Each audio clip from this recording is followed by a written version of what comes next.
testing. Echo.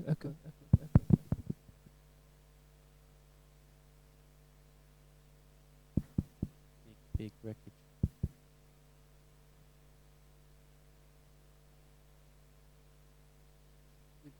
No, we're not live. Echo. Are we live? Are we on air?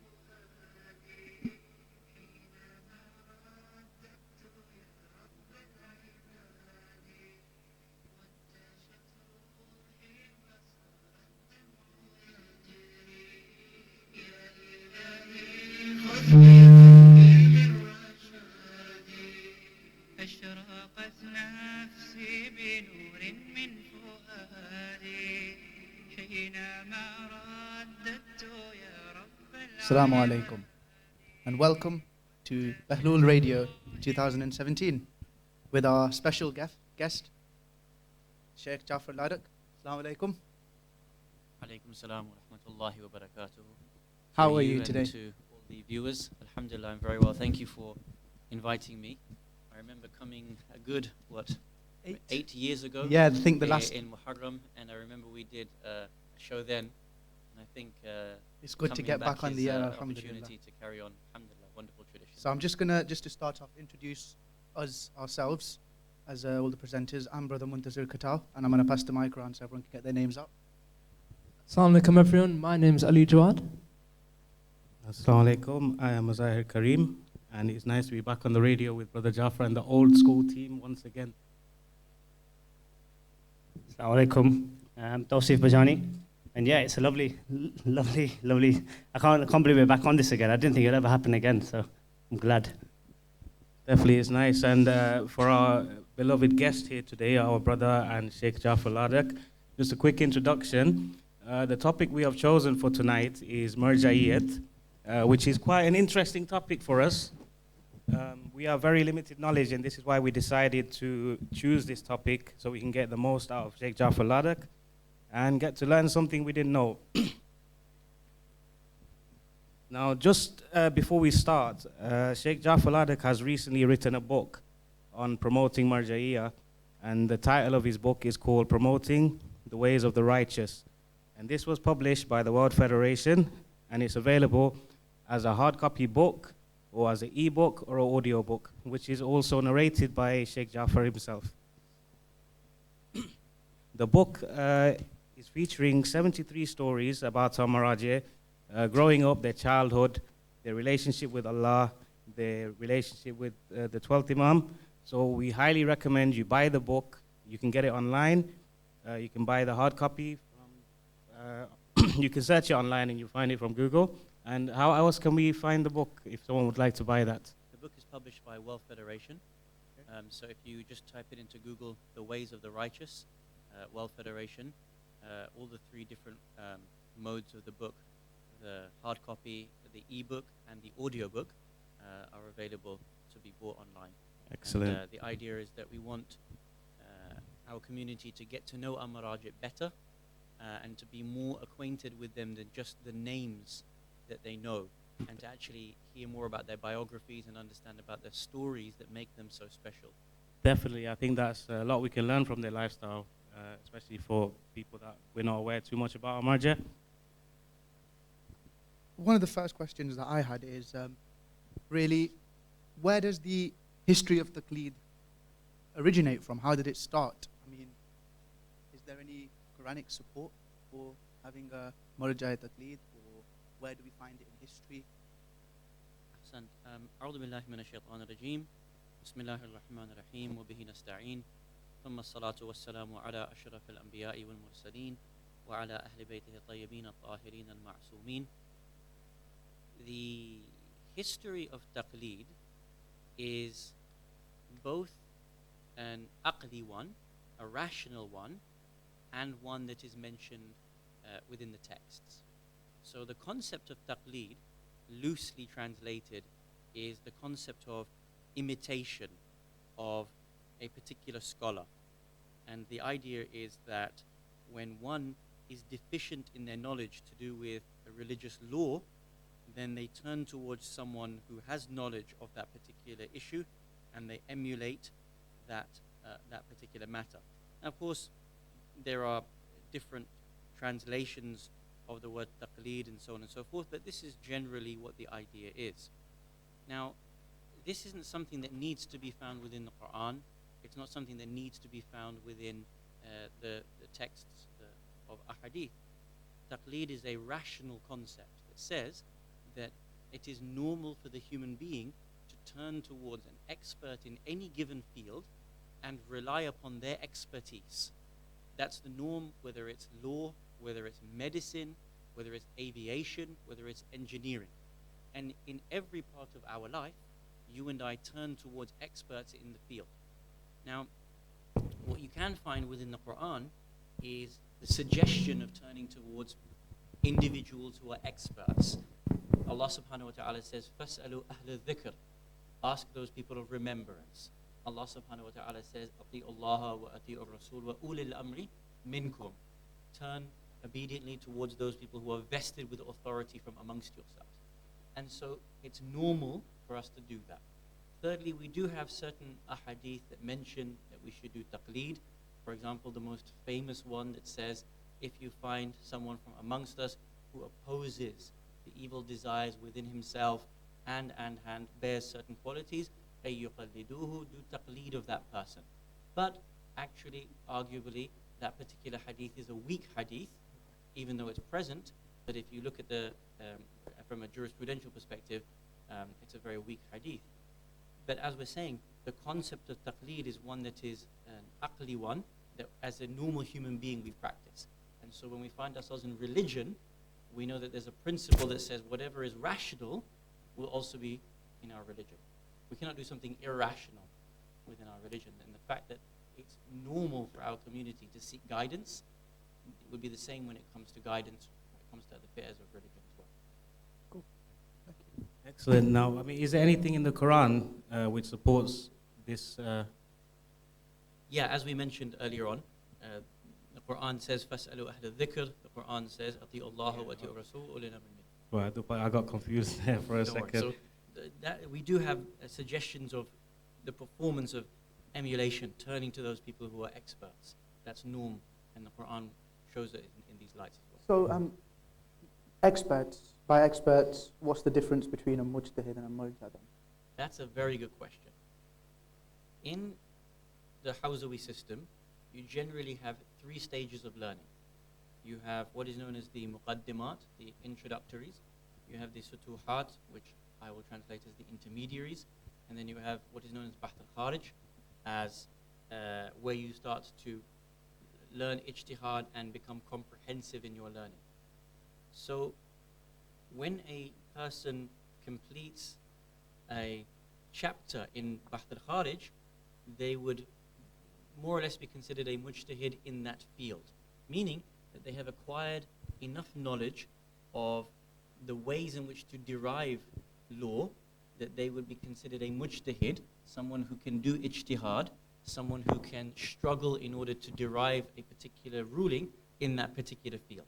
So they might study the field of Hajj, they might study the chapter on Salah, and once they've studied all the texts that go into the methodology of derivation, all the texts around the Quran, around the ahadith, epistemology, hermeneutics, then they will be in a position where they can derive a law. So this is a mujtahid. Once they continue to teach these sciences, then they may go further and be known by a higher title, such as Lama or Ayatullah. Ayatullah al-Udama, Grand Ayatullah, is normally something which is specific for a marja. The marja is the one who not only is a mujtahid, but he or she has now put out a risala which says, these are the laws that I have derived, these are the methodologies that I have used, and now you can follow me if you choose to follow me. So the difference between mujtahid and marja, mujtahid is the jurist who understands how to derive. Marja is the one who has put out something of authority to say, you can follow me. And when someone starts following him, you do taqleed of that individual. You become a muqallid of the marja. So can a woman become a mujtahid? Absolutely. There's no restriction on a woman becoming a mujtahid. She will be mujtahida. And any woman, any individual can be at the level where they can be independent in their knowledge in deriving laws. The debate is whether a woman can become marja. Yeah. And as you know, some scholars believe a woman is prohibited from becoming a marja, and some believe that there is no prohibition for a woman becoming marja. And some argue that the prohibition has been relative to time and space, that in the context of a very misogynistic society that never had women as being educated, never gave women a position of leadership and authority, then of course a man could not do taqleed of a woman. But in today's society, when we've gone through the suffragette movement, where women are CEOs, women are presidents, arguably Angela Merkel is actually the most powerful woman in the world. Definitely. Not just actually the most powerful person in the world, arguably at this very moment. So there seems no rational reason as to why a woman cannot be. It would be whether the texts suggest there is some sort of prohibition. And as you know, that there is difference of opinion, even amongst the marajit, as there is, if there is any prohibition or reasoning as to why a woman cannot become marja. Definitely, and we was just as you touched on the fact that there's a difference between the marajih. So how do we know ourselves personally who should we follow, and I mean, what do we need to do as individuals to be able to decide who should we follow? Once we arrive at the rational conclusion that following a marja is obligatory upon us, we are then left with the dilemma of whom to follow and how to follow them. Now, every science continues to evolve, and every science continues to research its own foundations and the way it needs to apply itself in any given circumstance. So the convention today is to identify what is known as the a'lam. And the a'lam is the one who is most knowledgeable.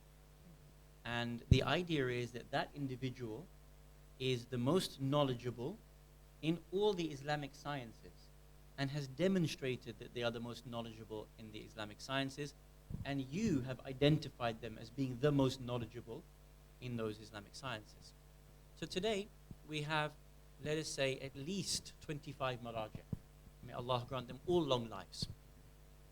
And so if you get to the point of being baligh, and we accept the rationality that I must become a muqallid of someone, then I must identify who I think is the most knowledgeable marja out of the marajih. Right. And by doing that, there are 3 different ways that are normally given as to how to identify the a'lam. So the marajih normally mention, for example, if one can identify themselves, who is a'lam. So you will say, for example, I have researched, and in my view, Ayatollah Sistani is a'lam.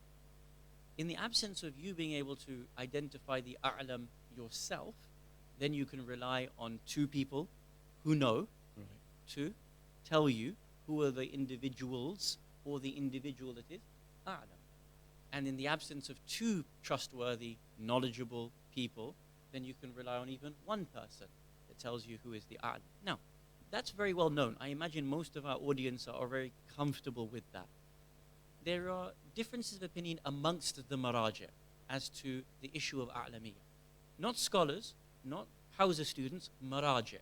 The people you can do taqleed of, they themselves disagree in these ideas. So not only do we have the conventional a'lamiyyah, we also have wilayat al-faqih, which has its own concept, its own foundations, and as we know, Ayatollah Khamenei is the wali al-faqih in Iran. And for the world, for those people who do his taqleed. Then we have 2 other marajih, I will just briefly mention, that have different ideas on how to identify your marja. One, Ayatollah Sayyid Kamal Haidari, Allah grant him a long life, is a leading marja based in Qom. Sayyid Kamal was one of the best students of Shaheed Muhammad Baqir al-Sadr, and has a great track record of teaching, and is declared marja'iyya a few years back. And he has a view that says it's not about a'lamiyya. Yes, we do need to find the a'lam, but how do we find it is very important. And he argues for something which is known as marja'iyya al-shamuliyya, where he says the a'lam is not just, I identify the a'lam the conventional way by saying, I think this person is most knowledgeable. He says no. The a'lam has to prove and demonstrate that he is a'lam in all fields. Marja'iyya Shamuliyya is loosely translated as to comprehensive marja'iyya. So he argues that let's take every science, theology, philosophy, tafsir, ilm al-hadith, ilm al-rijal, every different type of Islamic science, you need to prove that you are a senior figure and that you have something to offer and that you've got your ijtihad in these fields. So Sayyid Kamal promotes and has this idea, and he has books and lectures in every single field available for you to read. Not just every field, but every subsection of these fields. Theology, philosophy, as well as all the different sciences. So his idea is that if you don't prove that you have evidenced your knowledge in these fields, then maybe you should not be declaring marja'i. And he bases this on a historic evidence, because our previous ulama, previous maraji', if you look at the way in which they were described in books of history, they were described as being identified scholars in every single field. He was a scholar in hadith, he was a scholar in fiqh, he was a scholar in language, he was a scholar in aqa'id, and. So he says, look, the history of Shi'i jurisprudence has been, you prove yourself. You don't just declare marja'iyya. You have to have 150 books, 200 books in all these different fields. Then you can prove yourself as being a'lam. The last one that I will mention is a very interesting one, and I would recommend that the youth don't care for the person. I'm talking about the concept of marja'iyya and a'lamiyya. And the fourth way in which you can identify, so the first one was the conventional a'lamiyya, the second was wilayat al-faqih, the third was Sayyid Kamal Haidari's view of marja'iyya shmuliyya, and the fourth one... Sorry to stop you, Sheikh. We've got a problem with your microphone. I'm getting a lot of messages that they can't hear you. We're going to try and switch the mic. Sure. And if everyone can just give some feedback, if the sound is better. I think this mic... Did everybody hear what we were saying about the three ways to identify the marja'iyya? If you can just repeat those three identification mind. methods, that would be perfect. Sure. please. So I'll very briefly go on it. The first way we identify the marja' is the conventional view of a'lamiyya. And the second one is wilayat al-faqih. And the third one is by Sayyid Kamal al-Haidari, where he believes you have to prove you are a'lam in every single field. And when you prove you are a'lam in every single field, you do so by providing books, by providing extensive lectures, researches in every field. If you have not proven in every field that you have something to offer in terms of ijtihad, then you cannot identify yourself as marja'.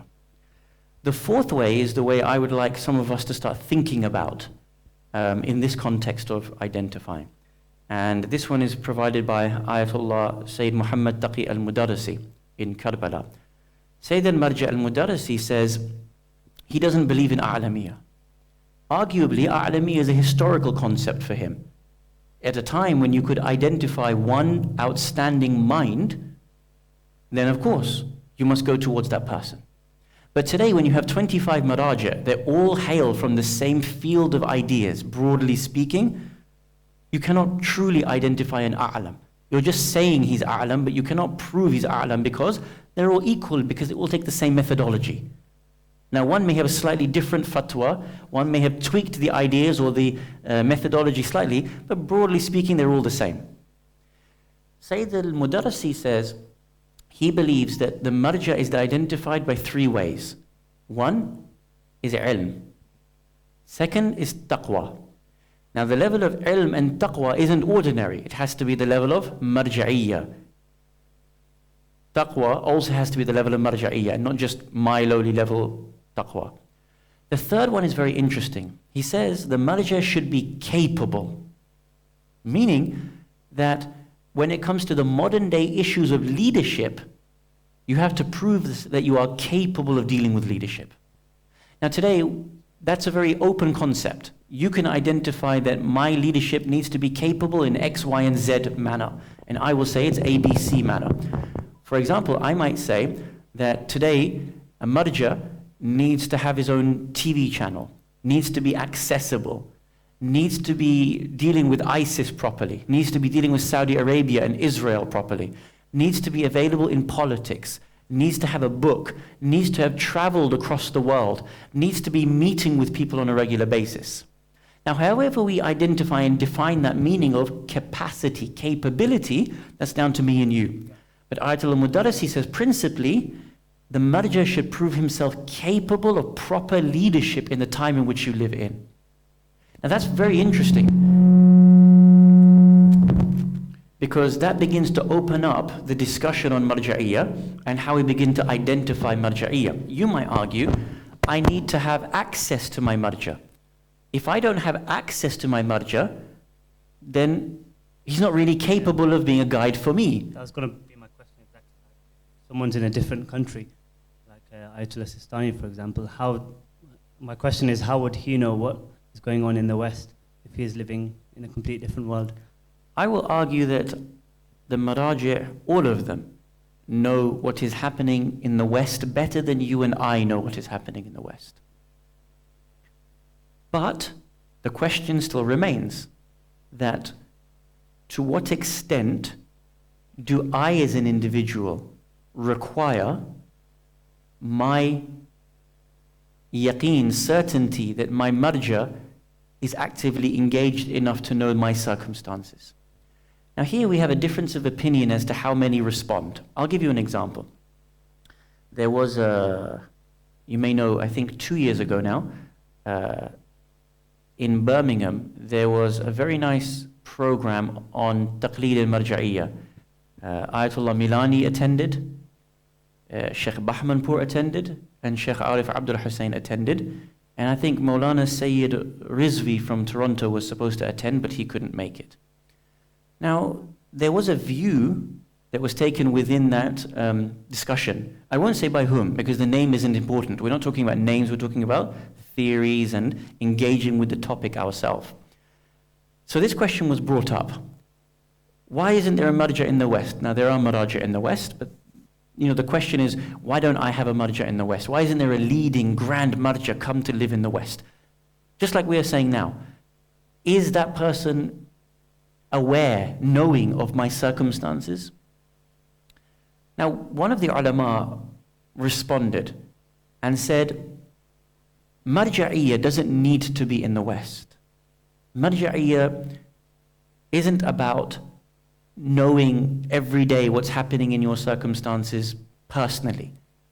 Because what marja'iyya is law. And so as long as you have the book, the risala, then you have access to the marja and the marja's laws and everything that you need from him or from her. Now I respect that answer in the sense that it looks at the issue of marja'iyya through one lens, and that lens is through a very fiqhi-based lens. It says, we don't need someone who's here, we don't need someone who we have access to on a daily basis, someone who's present amongst us. Why? Because as long as you have the risala in your bookshelf, all you do is just open the page, Mas'ala 864, there's your answer. But what you're asking is a different question. Your question about marja and accessibility and locality is less about law. The perspective you're coming from is a social perspective. I want to know that my marja is local, that I can talk to him or her, I can debate him or her, I know for certain that he or her is engaged in my circumstances, and as a result, that their presence has an effect on the answers in which they are giving to me and I. And that means that the concept of marja'iyya is shifting less from a fiqhi-based leadership to a more socially orientated leadership. Now, there are many ways we can argue for and against this. Now, for example, Allah subhanahu wa ta'ala mentions within the Holy Quran, هُوَ الَّذِي بَعَثَ فِي الْأُمِّيِّينَ رَسُولًا مِّنْهُمْ يَتْلُو عَلَيْهِمْ آيَاتِهِ وَيُزَكِّيهِمْ وَيُعَلِّمُهُمُ الْكِتَابَ وَالْحِكْمَةِ. He is the one, Allah, who has raised a messenger from amongst themselves. The precedent is that Nabuwah is always a leadership from amongst the community. Now there's a wonderful story. I'll give you two stories, and I want you guys at home to think about this deeply. Just ponder upon these two stories for yourself. There was a story of Ayatollah Shaheed Musa as-Sadr, rahmatullahi ta'ala alayhi. I'm sure many of us know the story of Musa as-Sadr, and it's argued that he was captured by Gaddafi and killed by Gaddafi. Anyway, the story says the following, very interesting. It says that one day, the Sayyid as-Sadr was finished Salat al-Jum'ah. This is in Beirut. And he finishes his Salat al-Jum'ah, and he decides to go for a walk on the beach. And as he's going for a walk on the beach, he sees 4 Shia youth on the beach, frolicking, doing what they're doing. 2 guys, 2 girls, our age. And they're in their bikinis, and they're in their swimsuits, and they're lying on the beach, and they're having their fun. Now, obviously, if the grand scholar of your sect is walking, you're going to recognize him, aren't you? Yeah, even if you don't do taqleed, it's just, you know what he looks like and who he is. So these 4 youth are on the beach doing what they're doing, and Shaheed as-Sadr is walking past. They recognize him. What do? That would have been a good idea. They didn't dive into the water. Is that what you would have done? That's what he would have done. Those did say that he would have dived into the water if it was him. So what they did was they covered themselves with their blanket, with their towels, so that they couldn't, they weren't seen in what they were doing. But they began to apologize. They went to Sayyid Sadr and said, I'm so sorry, we missed your Jummah khutbah, it won't happen again, next week we're definitely going to be there, we're so sorry. Listen to this response. Shaheed Sadr said, don't apologize to me, I should be apologizing to you. The fact that you 4 youths are here frolicking on the beachfront, it's not your fault, it's my fault. It means that I wasn't a good shepherd for my flock. Now that suggests to us that leadership is very much about being present. But we have to respect that at the moment, it may be that because we are 2nd and 3rd generation immigrants, we haven't yet produced ulama of that level that are ready to take on marja'iyya from amongst our own community. So, whilst we do say that there is no harm in having a marja from the West or living in the West, we also have to recognize that the leading scholars, and I mean genuine leadership, they are present currently in the cities of Najaf, Qom, Karbala, and so on and so forth. Now, the second story I'll tell you is, there was a group of youth that came from Orlando, and I had the honor of taking them on ziyarah. This was about maybe 4 years ago, something like that, 5 years ago. And we went to visit Ayatollah Mudarrisi, Grand Marja in Karbala, and one of the youth asked him this question. He said, you see, basically he gave a short majlis, like a 15-minute majlis on Karbala and doing ziyarah, wonderful majlis. And at the end of it, one of the youth, our age, stood up and said, Ayatollah Mudarrisi, your majlis was awesome. I wish someone like you was in the West. I am inviting you to come to the West and live in the West with us. What do you think the marja said? No. Simple no? Simple no. He responded with a much more intelligent answer than just no. He said, let me ask you a question. He said, you guys are from the United States. Yes. He said, do you guys take Iraqi doctors? Do you guys invite Iraqi teachers to come and teach in the United States of America? He said, no. He said, what do? He said, we train our own to become teachers and doctors and lawyers and accountants. Ayatollah Madarisi said, exactly. So what you guys need to do is not invite us, produce your own. Would you say that we've got the resources in the UK, for example, to produce our own Ayatollahs to say one day in the future? Or would we have to go to Iran and Iraq, which may be out of the comfort zone of some of the people in the country? That's a really good question. There is no reason why the United Kingdom can't have or doesn't have the infrastructure to be able to produce maraji of their own. However, what we normally require is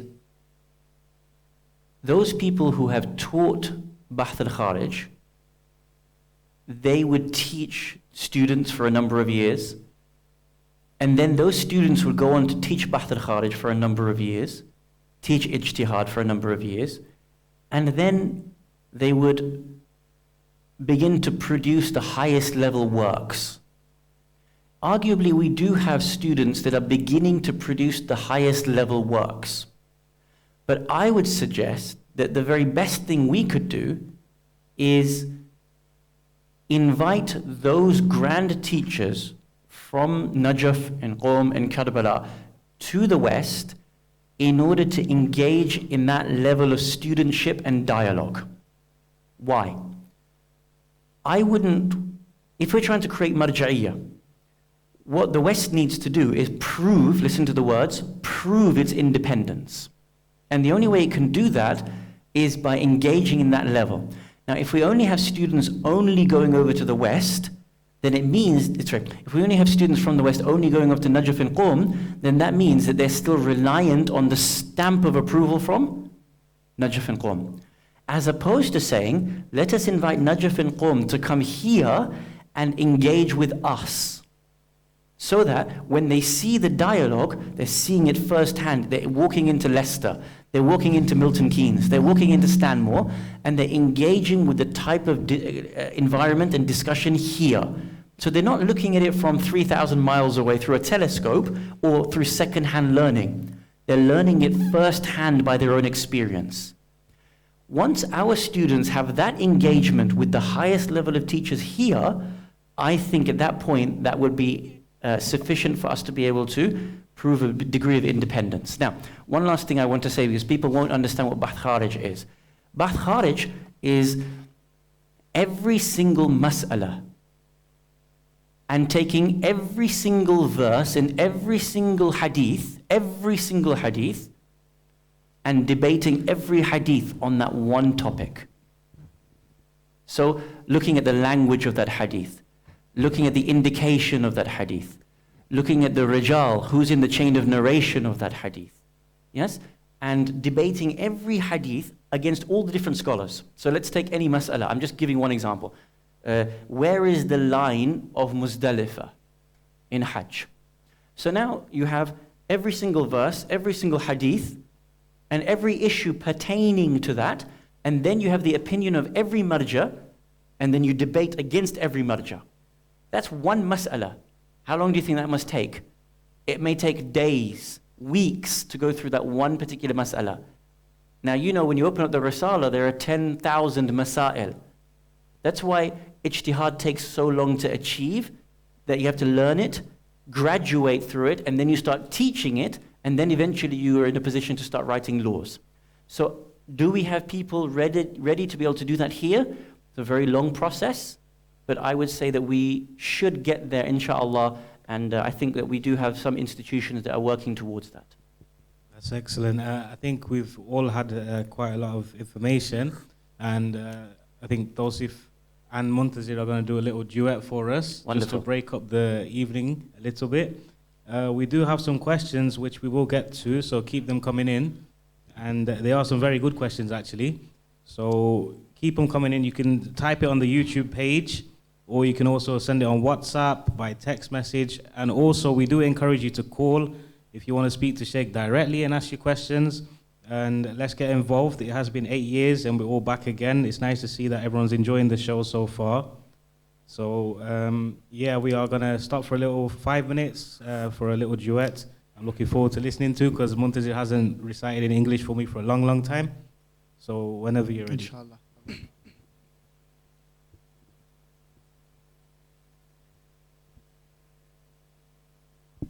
Bismillah ar-Rahman ar-Rahim.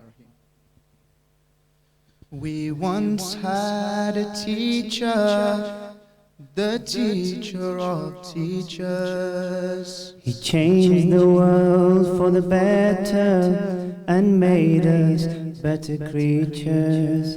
Oh Allah, we've shamed ourselves, we've strayed from Al-Muallim. Surely we've wronged ourselves, what will we say in front of him?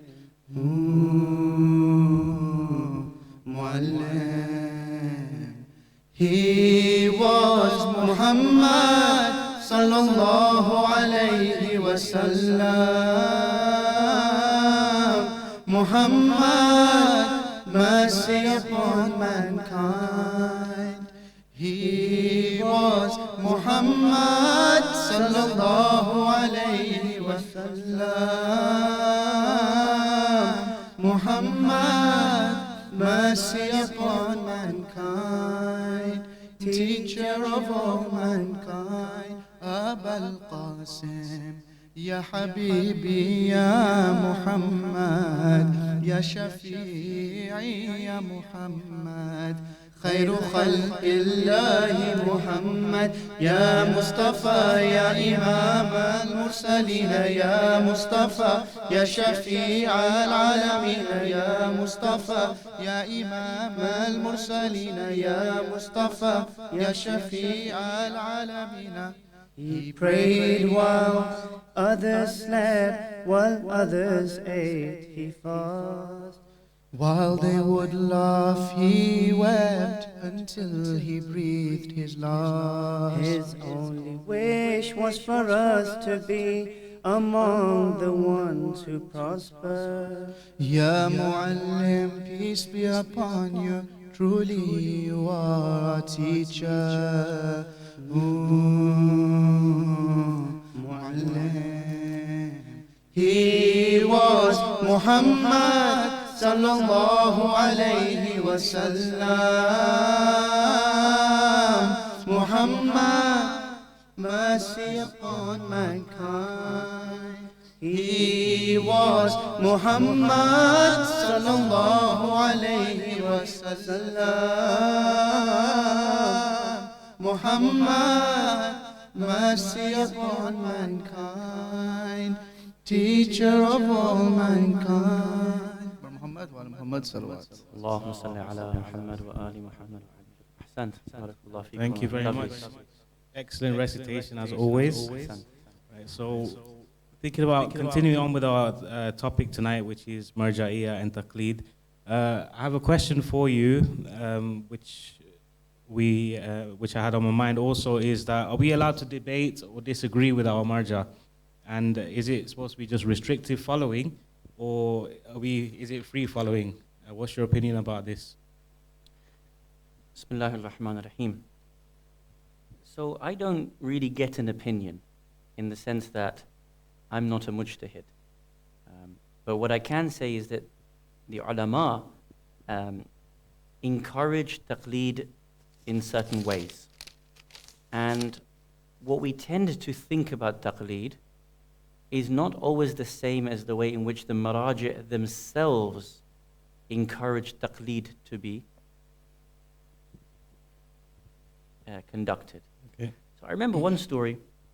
One of the maraji' was telling us a story about himself, and the marja' went to Australia, and the marja' engaged in various meetings and so on and so forth. And once one of the people came to him and said to the marja', "Would you do istikhara for me from the Quran?"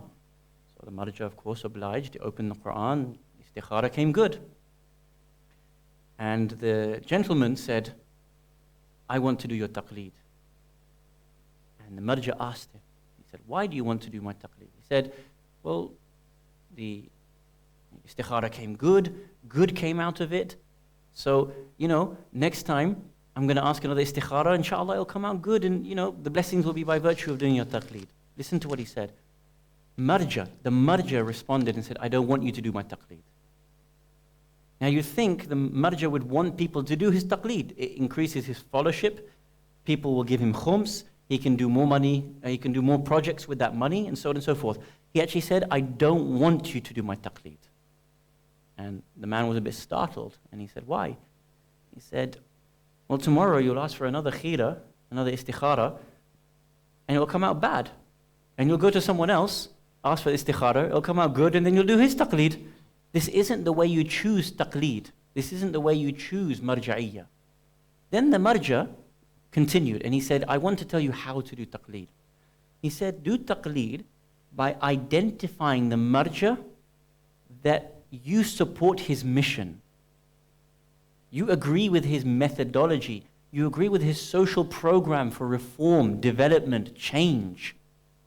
You see that marja as making an impact in society in the way in which you would like to see impact and change in society. Once you identify that person, then do his taqleed. And he said, marja'iyya and taqleed has been misunderstood. It's about your active support and not your passive following. Now, what we get taught in the madrasa is the second. What you need to do is just have a book which has 10,000 masail. You just open up the page and you learn as much as you can and you memorize as much as you can. And when you need to know a new mas'ala, that's when you follow it. The maraji' don't talk about taqleed in this ways. What we have done is we have watered down and misunderstood taqleed and marja'iyya in such a way that people are turning away from it. They see it as restrictive. They see it as divisive. They see it as something that is causing problems within the community. The maraji' don't see it that way. They don't intend for marja'iyya and taqleed to be that way. We are the ones that are mistaking the methodology, and then we blame them for it. This isn't the way. Now, arguably, taqleed and marja'iyya can move on, and it's one of the questions I think we want to talk about, the future of marja'iyya, the future of taqleed. But the way in which sometimes we use and wield marja'iyya and taqleed, they themselves have not wanted it to be used in that way. Now, if you see this story, it is not about, well, the community is doing taqleed of one person and therefore I need to do that. Or, you know, I don't like these two because he's progressive, or I don't like these two because he's conservative. These are nonsensical ideas that have no place within the religion of Islam. The idea is I need to identify with the marja that I think is representing Islam haqiqi. And then I put my effort into helping that program for the sake of Imam al-Mahdi alayhi salam, for the hastening of Imam al-Mahdi alayhi salam. That's what taqleed is about. Now, if we teach children that, then we wouldn't see people leaving taqleed, we wouldn't see people arguing about marja'iyya. People would see each line of marja'iyya as a beautiful line that helps the appearance of Imam al-Mahdi alayhi salam. And that's where we want to get to, inshallah. Inshallah, definitely. Just speaking from our personal experiences when we were talking about this, as we were growing up, coming up to the age of 15, we're attending madrasa and we're told that, okay, it's time for you to now start following a marja, and here you go, these are your, for example, you're given like a 2-point option, like you can either go this way or that way, and they're your choices. We're not explained in the way that we should, I mean, the research we should do before we choose who to follow. That kind of goes back to what you were saying before about who's the most adil one and what. Who's most learned. If you can't figure it out yourself, then you're taking the opinion of 2 elder people, but I mean, their opinion is kind of skewed towards only certain names, so you don't really get to hear about the other 25. There is wisdom in that, to some extent. For example, it is good that the community is united. Another wisdom is that it keeps our leadership centralized. Another wisdom is that it keeps the finances centralized. And these are all great reasons, but they're not central to taqleed. The centrality of taqleed is you as an individual identify the marja because you think this person's program reflects Islam haqiqi, and so you want to support that particular program. Now, those people who follow, for example, Sayyid Khamenei, those people who follow Sayyid Shirazi, if you're doing it because, you know, I don't like another marja, then it's wrong. It's the other way around. I should be identifying with the individuals that I think are representative of Islam, and then I'm trying to support that intellectual and spiritual movement. What we get told, as was just mentioned earlier, you're 15, you're baligh, you're 9, you're baligha, here is the risala, you must do this. And I think as a community, that way is dying out. The youth will no longer accept that. At the age of 9, they are forced to accept it because they don't know anything better than that. But once they go to school and university, and they start to think and be engaged with other discussions and other people and online debates and, immediately that will, and if that's how they introduce to taqleed, a lot of people reject taqleed because of the false way they introduce to it. And that's why a discussion like this is so imperative, that our youth understand that the way in which you're introduced culturally to taqleed isn't the way in which the maraji' want you to be introduced to taqleed. And you can't conflict the two. You can't conflate the two, sorry. You can't conflate the way in which the madrasa or the particular alim or the teacher wants you to do something with the way in which the marja wants you to do something. Because if you're doing taqleed, then you may as well do taqleed the way the marja wants you to do the taqleed, not the way the madrasa teacher or the maulana on the pulpit tells you to do that. If you're going to do taqleed, do it the way the marja wants you to do it. And the way they want you to do it is to be free, to be thinkers, to be rational human beings, to be engaged in the discussion, not to be blind, not to be shackled, and not to think that you're being restricted in this discussion. As far as to play devil's advocate, some people would argue that taqleed can sometimes divide people, not only in communities, but within families as well. So I personally know a couple who both follow two different marajas. So the Eids are separate, their rulings are separate. So who do the children follow? And where do you go from there? You know, this is a very good discussion. And I think this question is very interesting. And I will say, in my humble opinion, these sorts of things don't need to divide us. They don't need to divide us. We're allowing them to divide us. Now, I'll give you a story, a hadith. And this is normally mentioned in the biographies of Abu Dharr Ghifari and Miqdad ibn Aswad al-Kindi. And one day, Rasulullah Muhammad sallallahu alayhi wa sallam gave Miqdad ibn Aswad al-Kindi leadership over an army. And they were going out to a battle. It was a small battle. And Rasulullah said to him, I'm giving you a letter. It's sealed. Do not open it until you need it. There will come a moment where you won't know what to do. Only then are you allowed to open this letter. Miqdad said, okay. Miqdad goes, gets to the night of the battle. And outside his tent, there is an argument that is taking place between his army. It's split into two.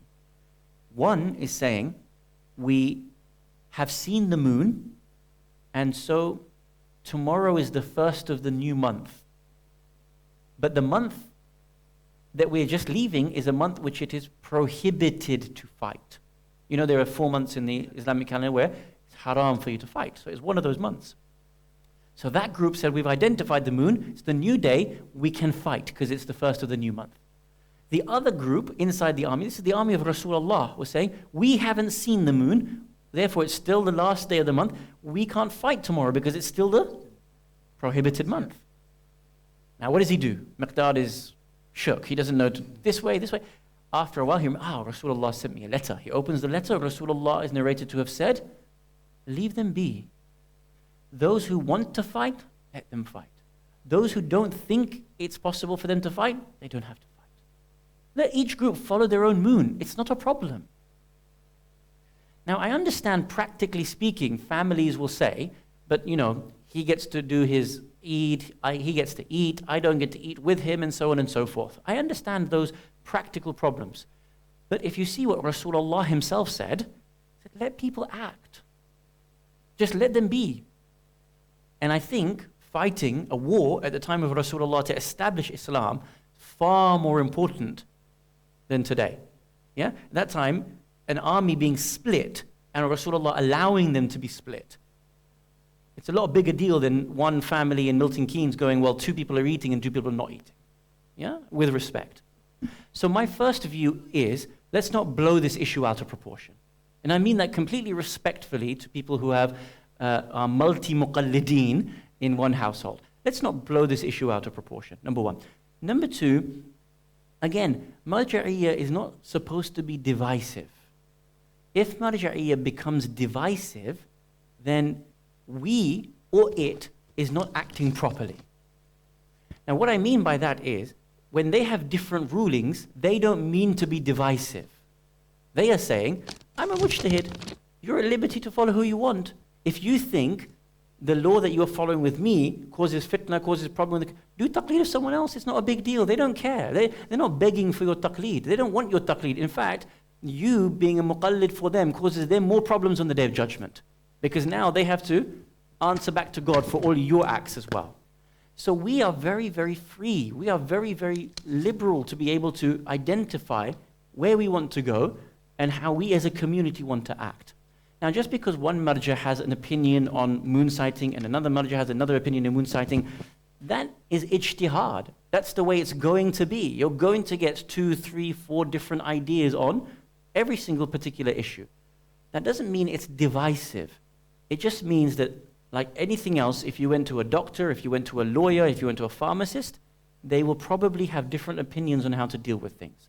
And you would accept that they have different ways on how to deal with things, and you would move on very quickly. What we tend to do is say that they create a division amongst us. They don't intend to make division. It's the way in which we interpret these issues that causes division. Second response. Third response, I think the community should relay these discussions back to the wukala and back to the marajit directly, and say that we as muqallideen do have these concerns, and hear from them directly as to how to respond to this. Now, I think the moon sighting issue is a played out issue that I think that we can mature from. We don't need to keep bringing this up. All we do every year when it comes to Sha'ban and Shawwal, we bring up the issue of moon sighting. For the other 10 months of the year, it's not a big issue for us in the practical sense. I think marja'iyya is much bigger than this issue. I think marja'iyya is about getting the best out of its community. Marja'iyya is about bringing faiths together. I think marja'iyya is about leading people out of poverty and harm. Marja'iyya is dealing with the issues of racism, nationalism. Marja'iyya is dealing with offering real life solutions to the challenges that we've got. Now, when you and I reduce marja'iyya to moon sighting issues, I think we are doing a disservice to marja'iyya. Yeah? We would not reduce imamat to moon sighting issues. Now that's what they tried to do. Listen to that story of Rasulullah. They split into 2 camps, and they tried to reduce the issue of the moon sighting to 2 moons. Rasulullah said, there's more important things. Your unity. There's more important things. Your focus on the battle. There's more important things. You being there for Islam. Yeah? So similarly, what we're finding is that we are reducing marja'iyya to very petty issues. He wants to do zanjir, he prohibits zanjir.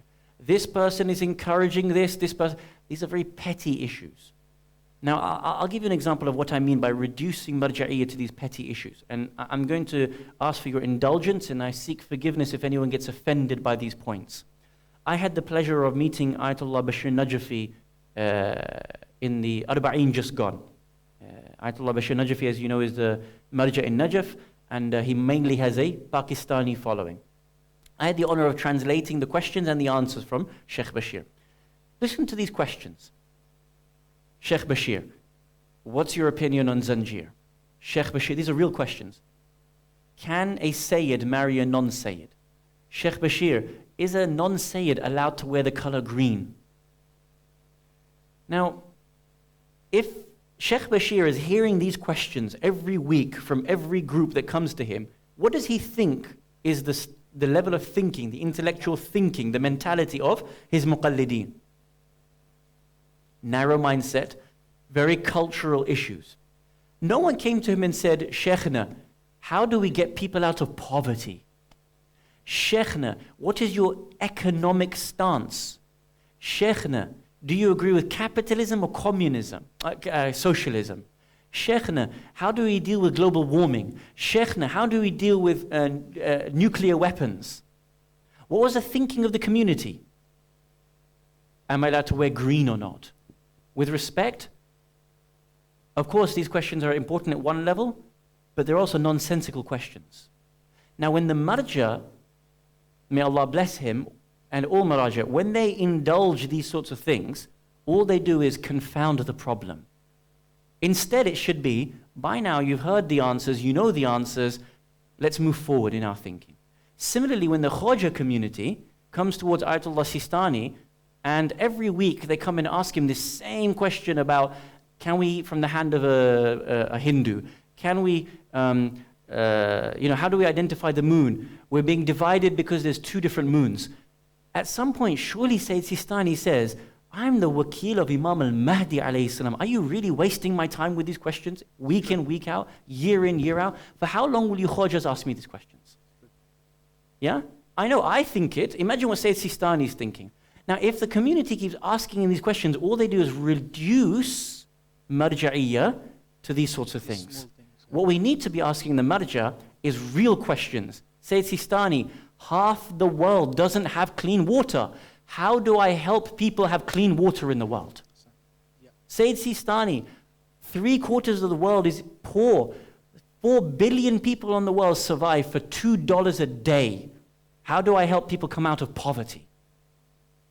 Sayyid Sistani, we have right-wing, left-wing politics. Am I leaning towards conservatism today, or am I leaning towards Labour today? Am I a liberal Democrat? Am I a Green? When I vote, what are the principles that Islam requires me to vote by?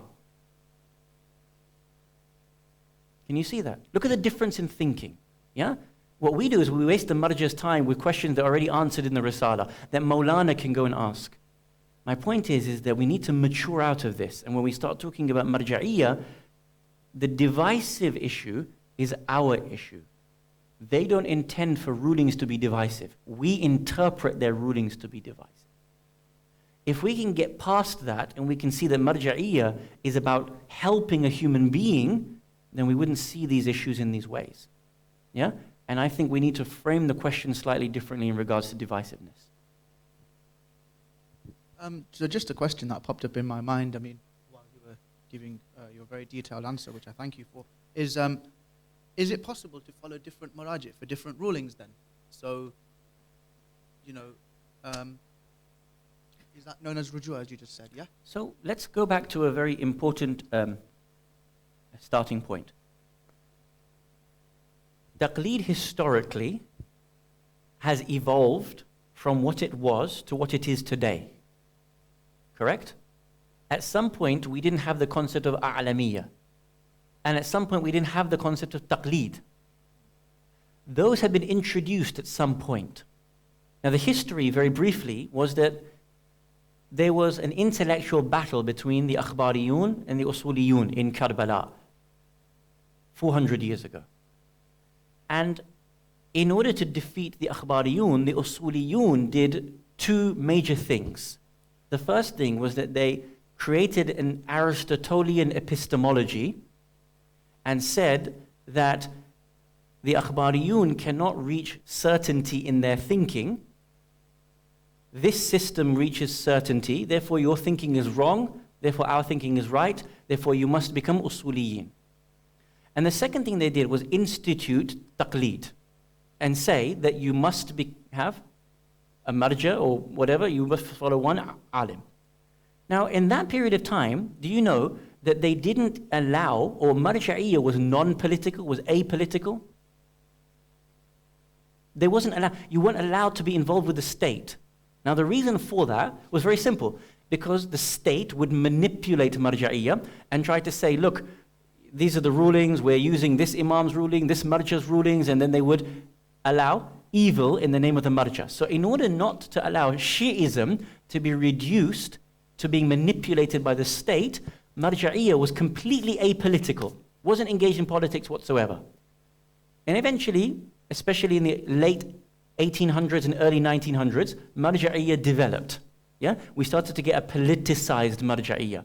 There was the famous Tobacco Shirazi Then there was the movements against Saddam, and eventually we had Wilayat al-Faqih in Iran, Baqir al-Sadr. All of these, can you see that there is an evolution in Marja'iyah? Yes? Now when we started our discussion an hour ago, what we said was there's 4 different ways to identify taqleed. You have the traditional way of A'lamiyah.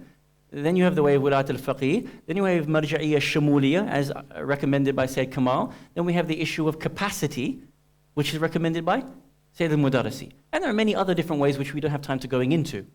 So my point is that when you ask about these questions, Marja'iyah is developing at all times. It is not what it was yesterday, and it will continue to evolve. So there's no one way to answer your question. If you repeat the question, and then we'll...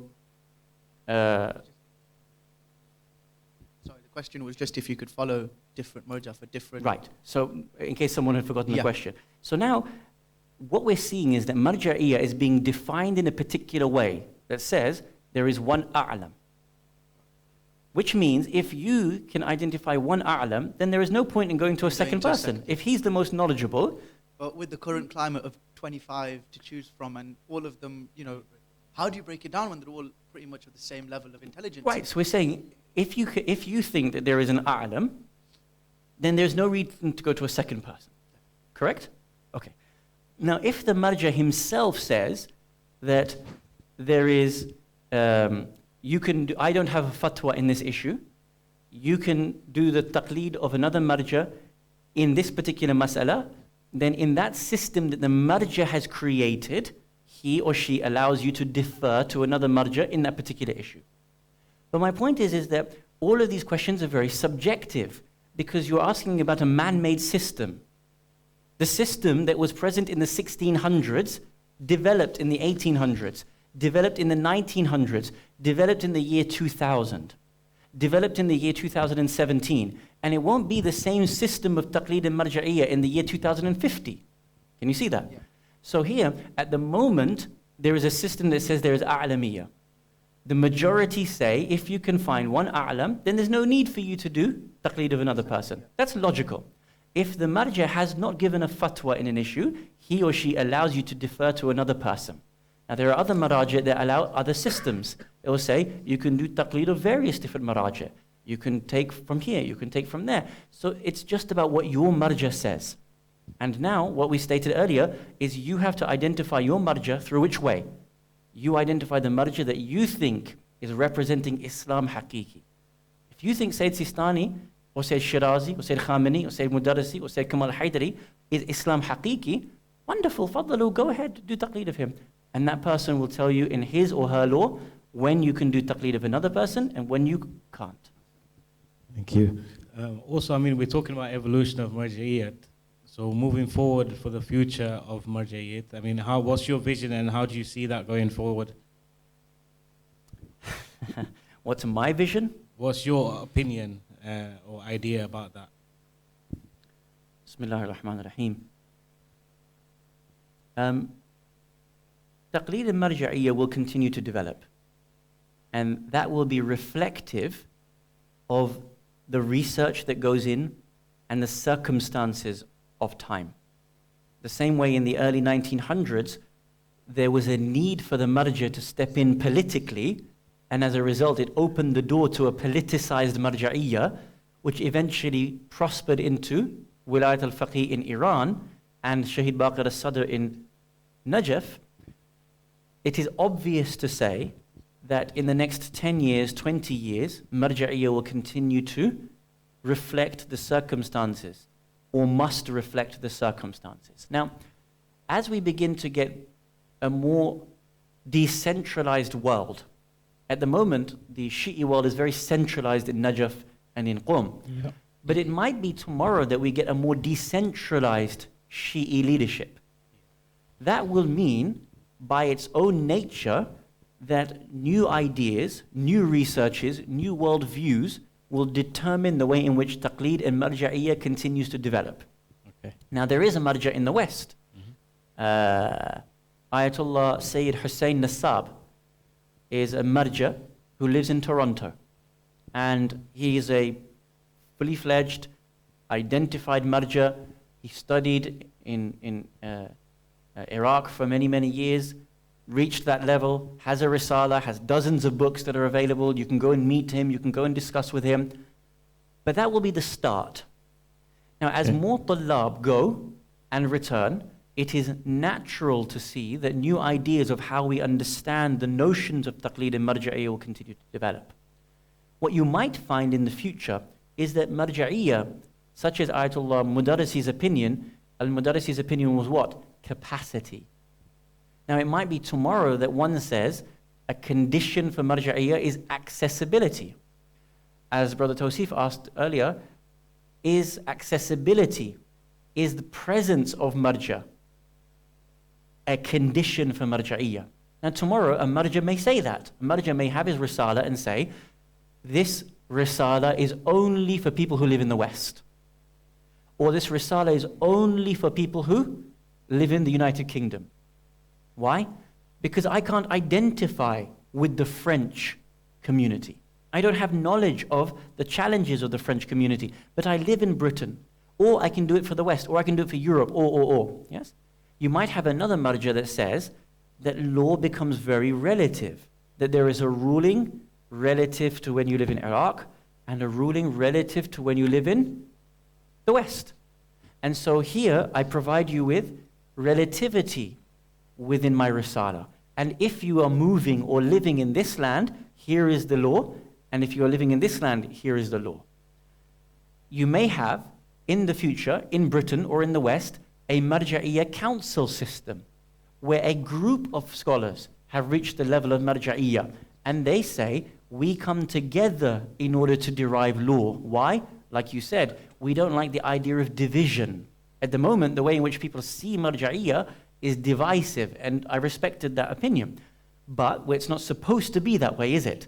So now imagine in this room we have 5 maraji', and there's a council inside Britain. And they together, collectively put out a fatwa, or collectively put out an edict. Now that would say that, as we stated, what we're told to do taqleed. We told you taqleed is wajib. It's aqliyan wajib. Yeah, it's rationally wajib.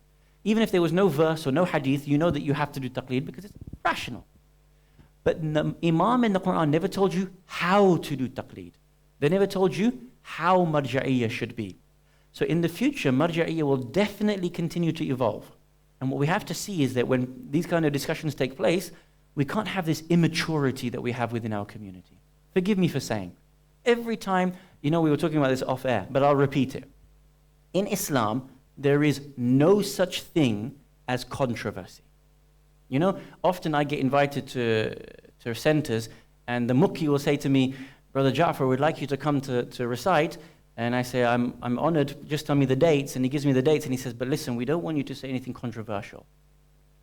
So what you're actually saying is, we don't want our community to think. We don't want you to talk about anything that challenges our community. Just keep telling us about Ali ibn Abi Talib. Just keep giving us wahwa. Just keep telling us what we're doing is right. Pat us on the head and send us home with our tea and our samosa. And I'm being very open and honest. That's what they mean by that. We don't want any controversy, brother. What you mean is, don't talk about different opinions, don't bring proofs, don't let the community become educated. Now I respect, however, that there is time and place for everything. Maybe the pulpit isn't the right place for certain conversations because it's a monologue, which means people can't engage. We're engaging now. You have an opinion, you can debate me. You have an evidence, you can disprove me. From the pulpit, you can't do that. It tends to be monologue. Is that because the audience is very diverse? You've got the second reason is because sometimes you have ages that may not be ready for that discussion. Yeah. So I respect, but principally to say we don't want controversy. What you're saying is we don't want you to talk about what's happening in the world. We don't want you to address the issues that are facing us as a community. Just tell us and reinforce our systemic beliefs. Now, nowhere else in the world would accept that kind of idea, but we have that in our communities. So what we have here is, when we have these sorts of ideals within our society, within our community, what we're saying is don't let us think. And then when a speaker comes and presents what's the new discussion, what's happening in Hawza, what's happening in the books, what the marajit themselves are debating, then certain people in the community aren't ready to hear it because their expectation of a majlis is We need to reinforce what we already believe. But that's not happening elsewhere. So now, with this issue of the future of marja'i and taqleed, Yes. we need to have that open dialogue. We need to be mature. We need to respect that people look at the world differently. People have new researches. And that's why this kind of discussion is phenomenal, what you guys have put on, because it allows us to have that dialogue. It allows people to converse with us. So here, maybe the pulpit isn't the right way, but this kind of discussion is. Or when we sit and we bring the books and we show, this is what the marja says, this is the new research, this is the text, and people can see that there's discussion happening and they engage with that dialogue. So it will happen, marja'iyya will move on, taqleed will move on, it's just a matter of when. Now, when will that happen?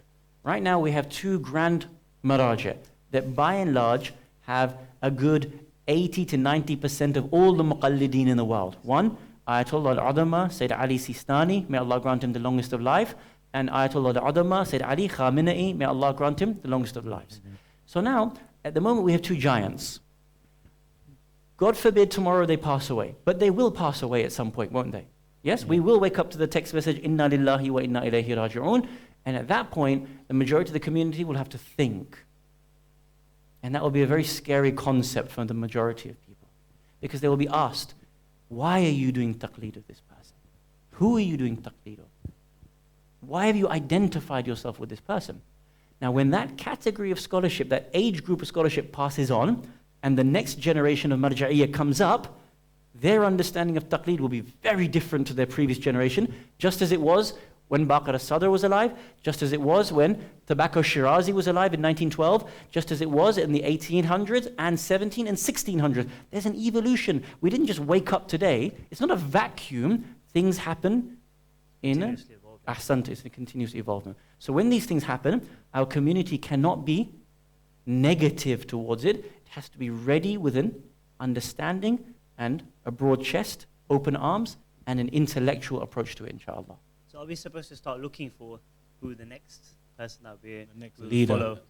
Exactly, because obviously, you know, it's not long until, you know, we'll have to think about these type of things when we'll have to start picking in the next maraja. So how do we go about that? You see, as we stated, God forbid. God forbid, I mean, may Allah grant Sayyid Sistani the longest of lives. I mean, the work he has done in Iraq and the debt that we owe this man, I think the world will look back on this man with a huge debt. I can tell you that.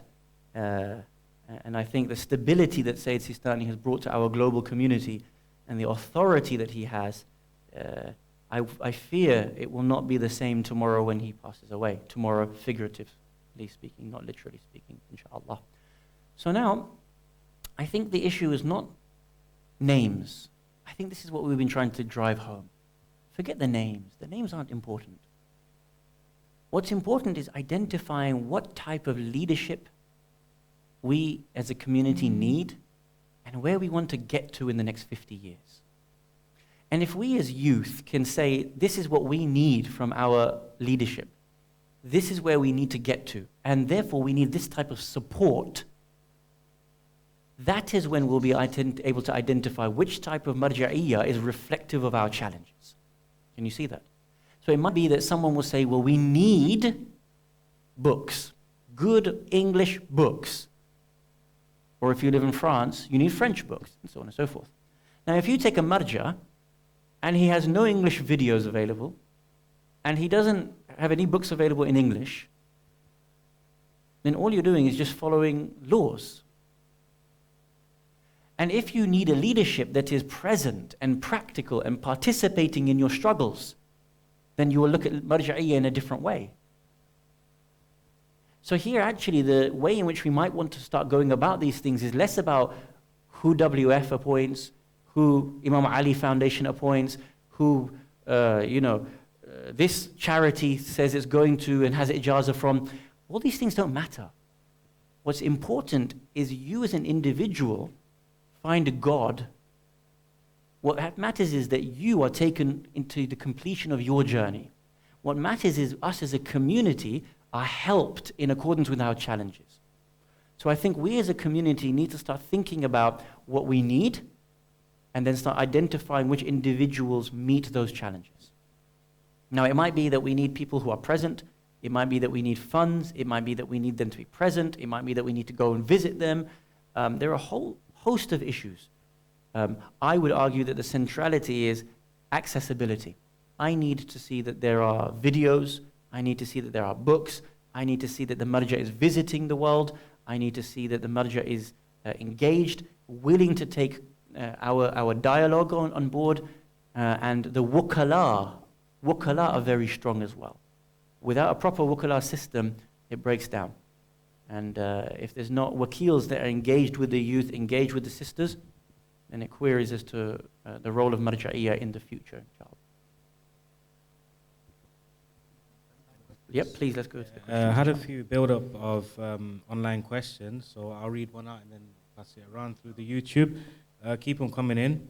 I'll start with the first one, which came in just under an hour ago. I hope you're still listening. Yes, you are. Can we not use the guidance and knowledge of scholars without being a muqallid? That's the first part of his question. And then the second part is, does one come out of the fold of Shiaism, or is it considered a sin if they do not do taqleed of a particular scholar? So we'll take the second question first. Okay. According to the maraji', the one who does not do taqleed, their actions are not accepted by Allah subhanahu wa ta'ala, unless that they are mujtahideen themselves. Or they have reached certainty in their action, or that the marja will endorse the previous actions that they have done. So that's the conventional response, which means that if a person doesn't do taqleed, it means that their actions are invalidated.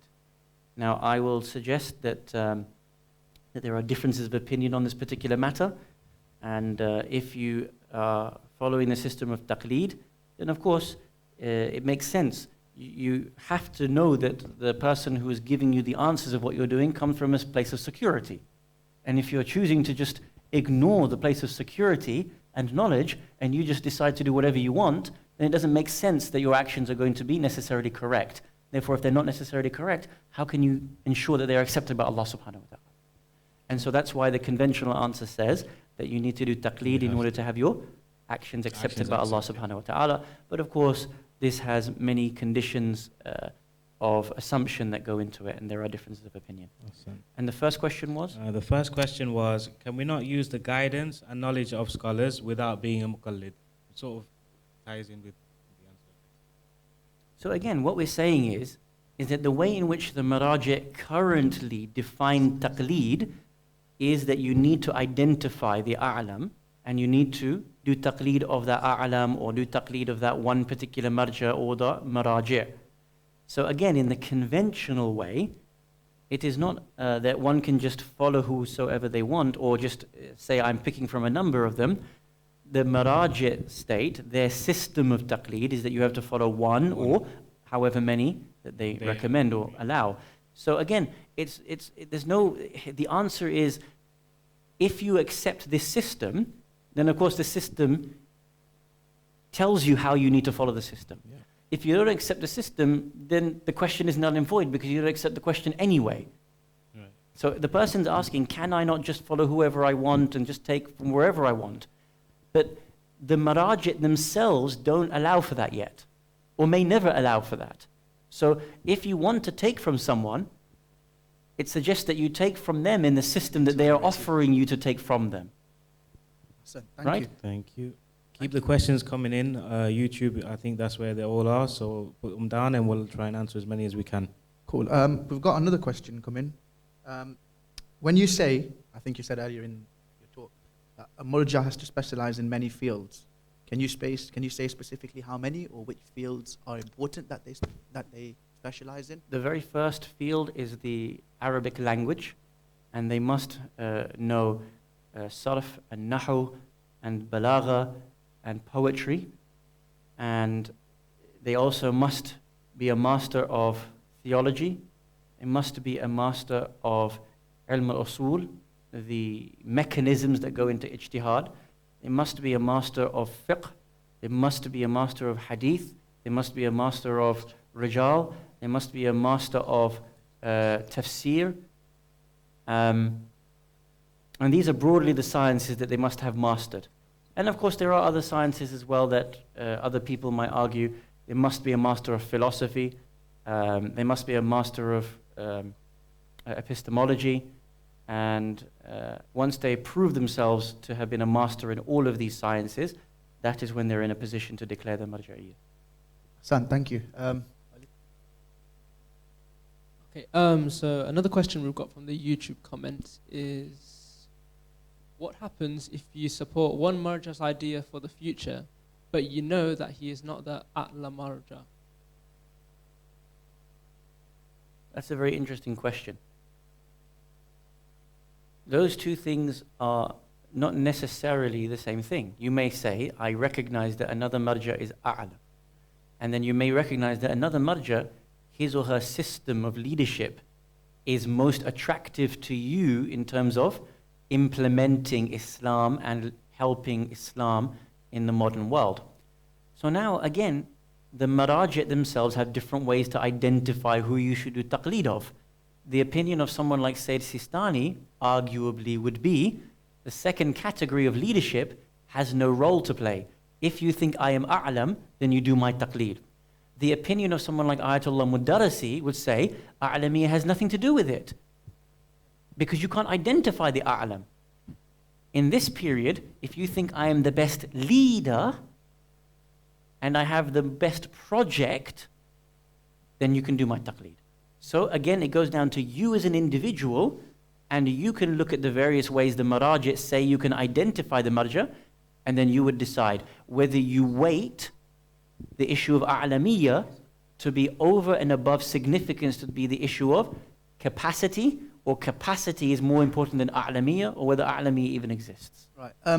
That ties into what you mentioned earlier about four ways of choosing a marja.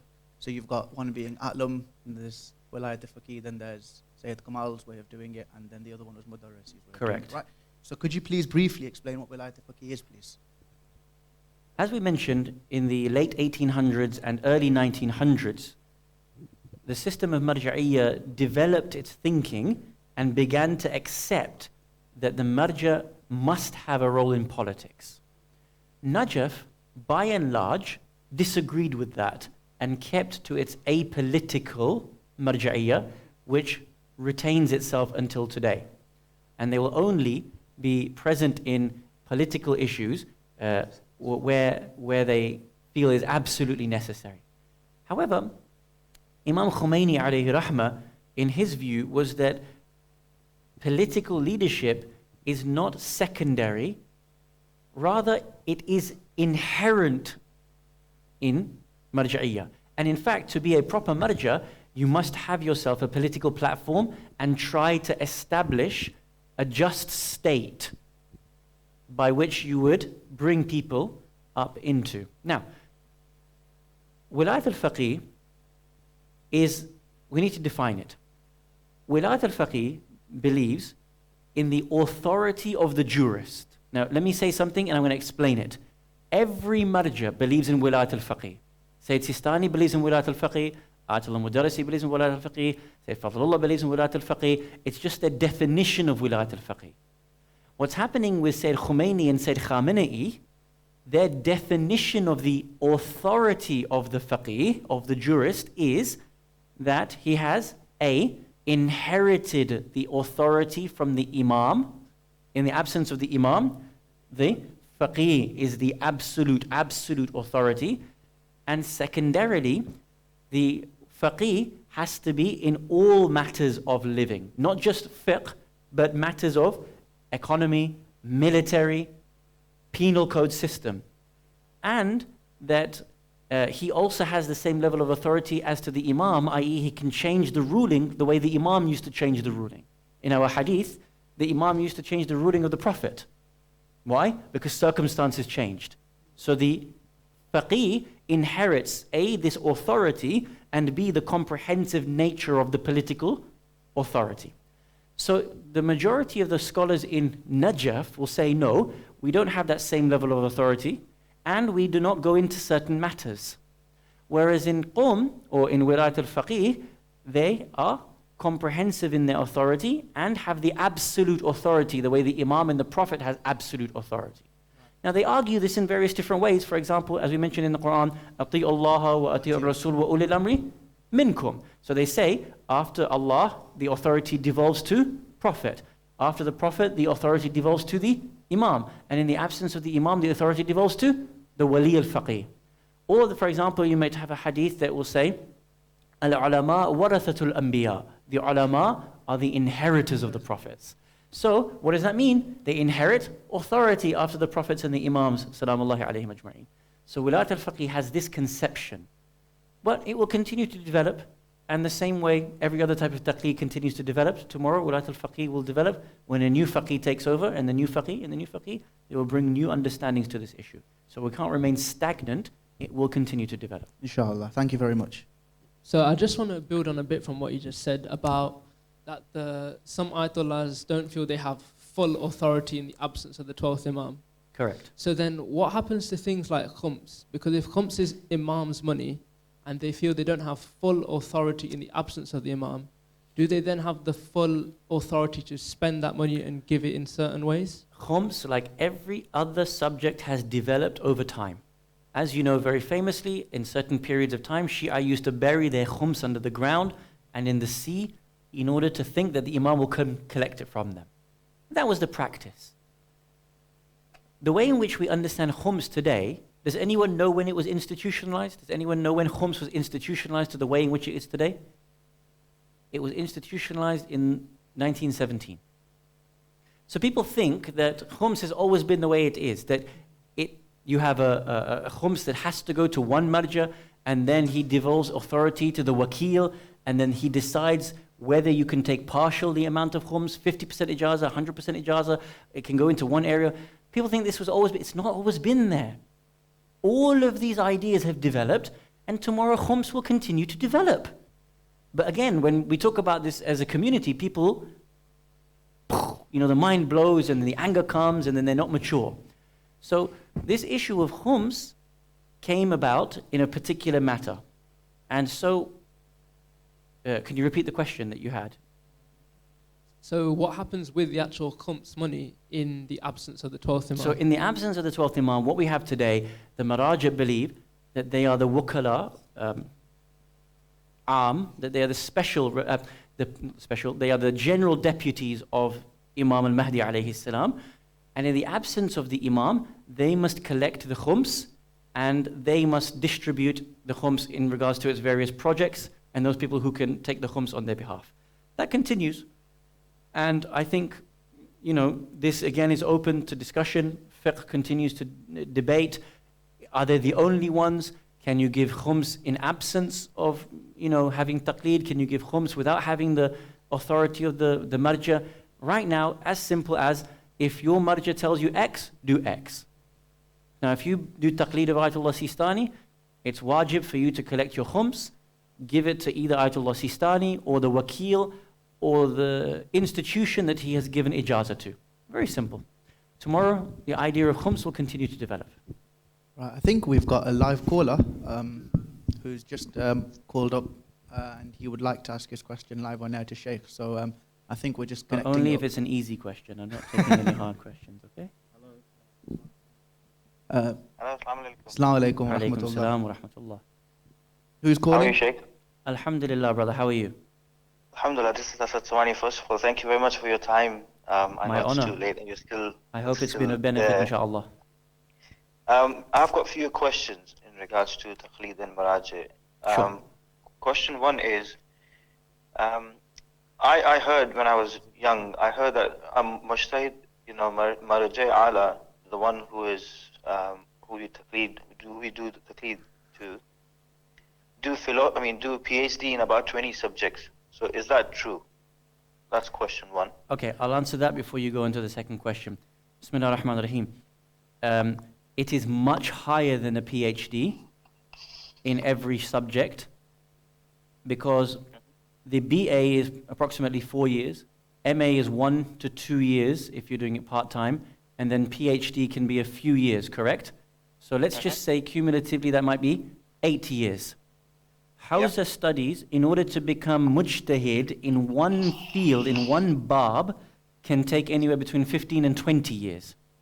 Then you teach for another 10, 15, 20 years, and then you begin to put out the risala. So it may be a 30 or 40 year process before you become marja. Now some maraji, Ayatollah Sayyid Muhammad Husayn Shirazi, may Allah bless him, Imam al-Shirazi declared his marja'iyya at the age of 33. Ayatollah Sayyid Muhammad Taqi al-Mudarrisi declared his marja'iyya at the age of 57. And they had put out dozens of books on these various different fields. So yes, there are a dozen fields, but then they need to be higher than a PhD in all of these particular fields. Ahsan. Second question is, and sorry, just before you continue, so a PhD candidate tends to study one field, correct? So you become the BA, then you take the MA, and then you do your PhD in one particular field, correct? Yes. Whereas the Maraji need to have a dozen PhDs or higher. So they need to be professors in theology, philosophy, history, jurisprudence, hadith sciences, ilm al-rijal, tafsir, ulum al-Quran, and so on and so forth. So all these subjects and topics are related to Islam. What about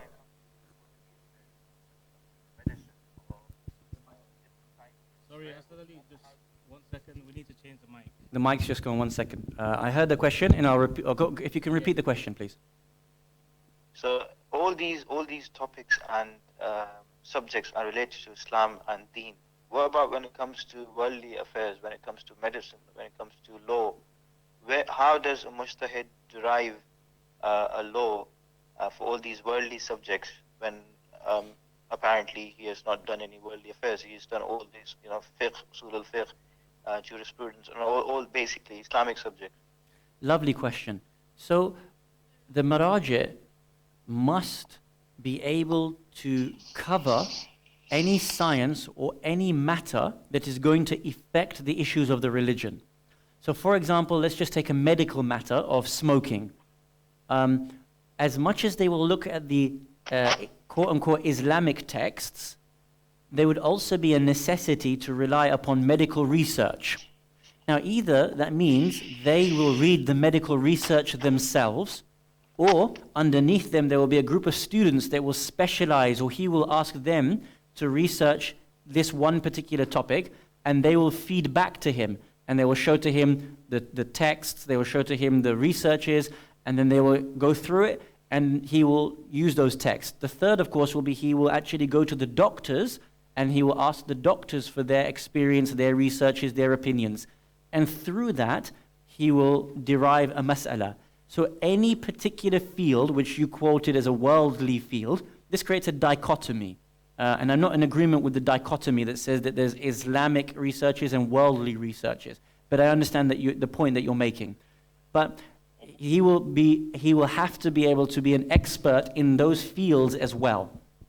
This is the first. The second is more interesting because, as we mentioned, that there are some maraji that don't believe that their marja'iyya has a direct role in certain worldly issues, as you put it. Now, I'm going to make a big criticism of marja'iyya here. And I subtly put it earlier on when I was talking about the way in which the Khoja talked to maraji about questions, or the Pakistani community talked to the maraji about questions. And I said we shouldn't reduce the value of marja'iyya to just repeating questions about moon sighting and can I marry a non-Sayyid and so on and so forth. Okay? So, if you look at the time of Baqir al-Sadr, rahmatullahi ta'ala alayh, Shaheed al-Sadr is the only marja until today that has put out a proper text, a full-on text to talk about economics. Now that text is a text that is a very limited text. Anyone who's read it and knows economics, it is a limited text. What do I mean by limited? as a constructive criticism. He's done phenomenal work, but he wrote a text which was reflecting against Marxism, correct? The period in which Shi'ism and Iraq and Iran was battling was against the infiltration of Marxist ideology, communist ideology. So Ayatollah Hakim came to Shahid al-Sadr and said, we're having this problem in the Hawzat, in the society. We need you to write books to respond to communism and Marxism.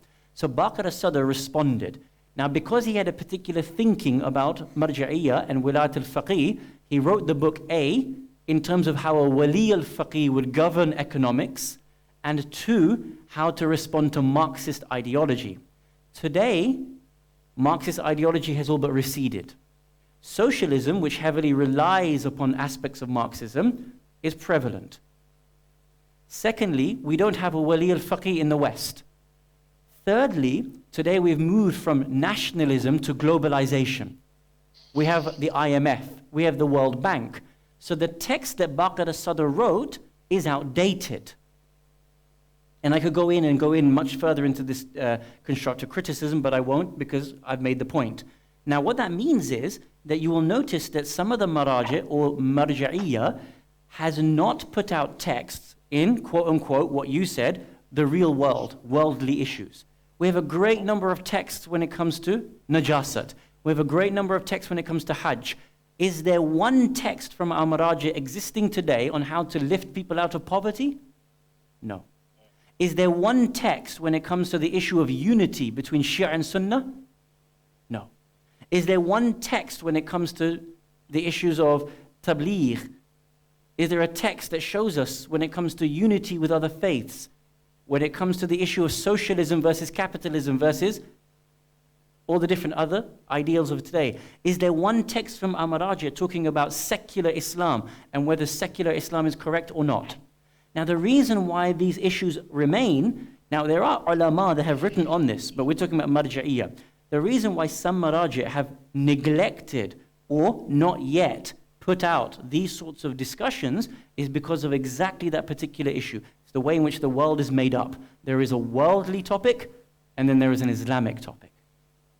And I stated to you, I don't want to work within that false dichotomy.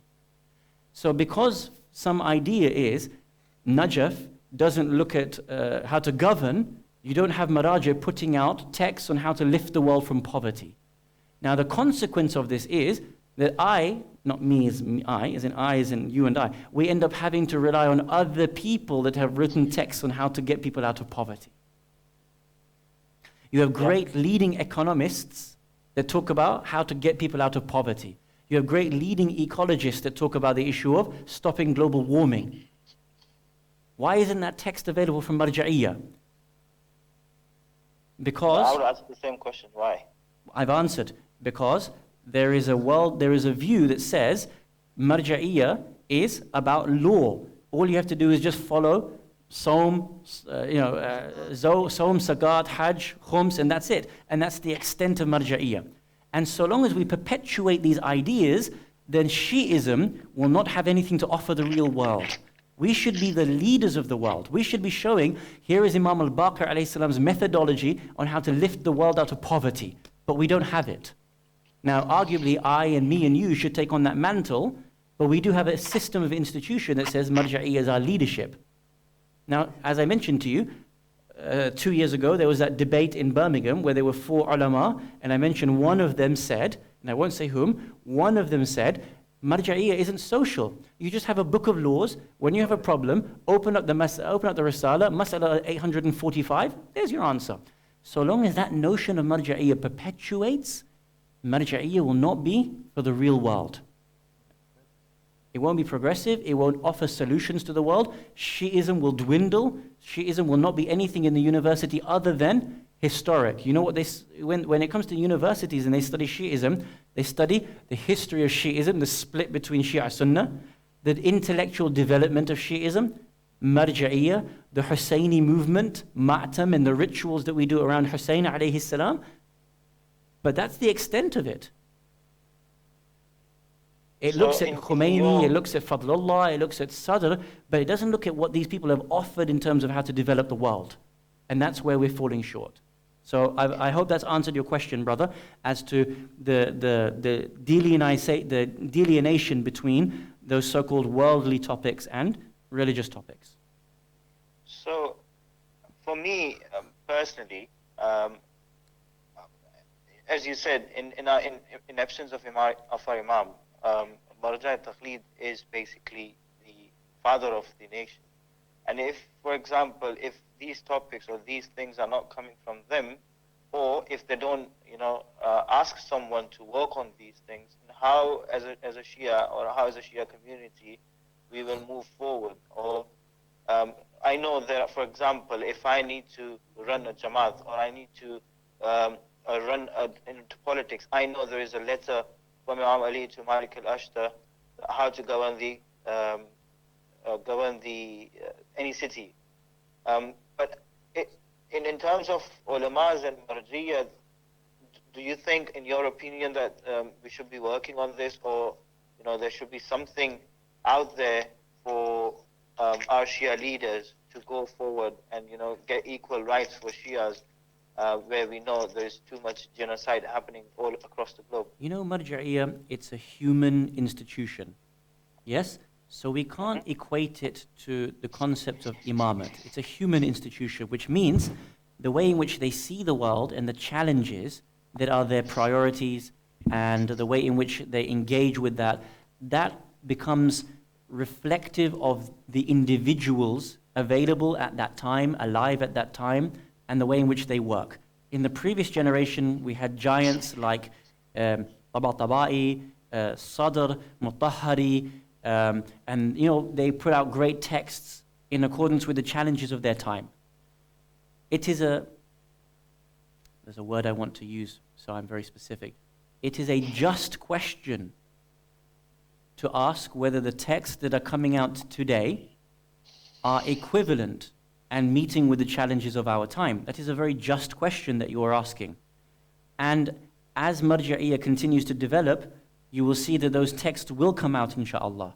Now, what you're seeing is that the Maraji' have sometimes focused on the issues at hand. Like, for example, if you look at the intellectual history of Sunniism, and I'm talking about the recent intellectual history of Sunniism right now in the last 30, 40 years, you'll remember that they have dealt with things like Arab nationalism, Arab secularism. And so for the Sunni community, a lot of the issues were reflected about what happened in the post-Nasser area, what happened in Egypt, what happened in Palestine. And so the Sunni community were very much reflective of those challenges. Right now, the Sunni community is going through the issues of extremism. The Sunni community is trying to challenge the issues of, Al-Qaeda and Taliban and ISIS and all that kind of stuff. So the intellectual movement is reflective of their own challenges. Similarly, in the Shi'i community, we have been reflective of our own challenges. Iraq was very much reflective of a challenge of Saddam and a post-Saddam era. Now, in a post-Saddam era, you can imagine that the centrality of the issues that the Marja'iyah are intellectually and socially trying to deal with are things like security, things like poverty, things like trying to implement government. And you can imagine in Iran, the type of things that the Maraji' are having to deal with would reflect their own challenges. And that would be things like having to now start government for the first time in the Shi'i history, having to deal with sanctions, having to deal with a very fluid type of Iranian society where some of it are extremely liberal and some of it is extremely conservative. These are normal features of society that they're having to reflect on. Now, they will continue to deal with their own challenges. And as the institution develops and as our challenges develop, you would like to think that the texts coming out and the focuses will also shift in accordance. Now, what I can tell you is that some Maraji' are doing this. For example, I don't know all the Maraji' and I don't study from all the Maraji'. I can only reflect on what I know about certain issues. But I know, for example, Ayatollah Sayyid Muhammad Taqi al-Mudarrisi has recently opened up a brand new bab of fiqh, which previously had never been opened before. And he calls it Hayat al-Tayyiba, good living. Yeah? and he talks about things like food and the fiqh of food and the fiqh of good living in a family. And he has created a new bab within fiqh. Why? Because he's trying to reflect the challenges of his own time. And tomorrow, when new maraji' become leaders, they will begin to write and reflect for the challenges of their time. So I wouldn't say we're in a bad position, but I think we have to be open and say where we don't have resource, so that once those are identified, then we can ask for those texts to be written, or we ourselves can start to write those texts. Ahsant. Which brings me to my other question. So in our Imam's time, may Allah, prolong all the lives of all of our maraji. Ameen, But in our Imam's time, when one Imam passes away, before he passes away, he used to give his imamah to the next Imam. So in this time, if a maraja, God forbid, let's say Ayatollah Sistani, may Allah prolong his life, Khuda na khasta, if he passes away today, can he appoint someone after him, or the next, alim or maraja who can be to his level announces his marja? How does it work? That's a lovely question. What you tend to find is 2 or 3 different ways. One, the hawza itself is a very, by and large, independent machine. And what I mean by that is that teachers and students are free to be able to teach and learn from whom they want. Now, there has been times when that has been restricted, and sometimes teachers are restricted, sometimes students are restricted, but by and large, in Hawza, a student is free to go and learn from whomever they want, and a teacher is free to be able to teach whichever book they want to be able to do so. Now, what you'll find is, as teachers become stronger and more popular by virtue of the profundity and the level of their teaching, you will see that they become more popular and students will begin to flock to them. And of course, those teachers who become grand teachers will begin to produce more and more books, new and new lectures, and eventually they will build up a CV as such, in our language, a CV of their abilities, and they will demonstrate their capacity for leadership. And eventually, if they're given tawfiq, they will declare their own marja'iyah. And so, the Hawza and the students and the Ummah is completely free to be able to identify those individuals as they see fit. The second is that sometimes you will find a great marja will not appoint someone, but what they will do is they will, from within their own circles, know who are the best students and who are the best ulama after them.